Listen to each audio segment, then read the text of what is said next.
கொடுன்னு கேட்டேன்.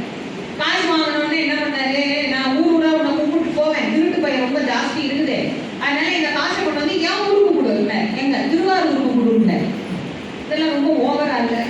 கேட்டா காசை கொடுத்துட்டா வாங்கிட்டு போக வேண்டியது. அவர் அப்படிலாம் இல்லை, அவருக்கு வேணுங்கிற மாதிரி தான் செஞ்சு கொடுக்கலாம். அப்ப சிவபெருமான் என்ன பண்ணாரு, உனக்கு திருவாரூர்ல கொடுத்தா போதுமா அப்படின்னு. ஆமா போதும். அப்ப நீ கொண்டு போய் என் பையன் எங்க இருப்பான், ஆழத்து பிள்ளையார் கொண்டு போய் சொல்லிட்டு ஓடுற மணிமுத்தாறுல கொண்டு போட்டு அங்க ஊர்ல போய் கமலாலய குளத்துல போய் எடுத்து போட்டேன். அதனால சொல்லுவாங்களே நாட்டு சொல்ல, ஆத்துல போட்டுட்டு குளத்துல தேடினா கிடைக்குமா அப்படின்பாங்க. கிடைச்சது சுந்தரர்.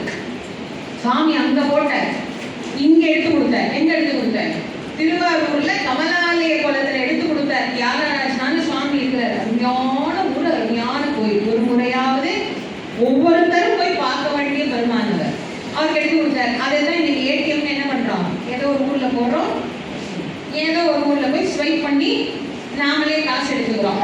குளோனிங் அவர் தான் சுந்தரருக்காக கண்டுபிடிச்சார். இன்னும் அவர் கண்டுபிடிக்க பேசினோம்னா அப்புறம் நாம எங்க இருக்கு தசாவதாரத்தை பேசுறோம். நிறைய கண்டுபிடிச்சிருக்காரு. தன்னை மாதிரியே கண்ணாடின்னு அழகா அலங்காரம் பண்ணிக்கிட்டு அப்படி ரொம்ப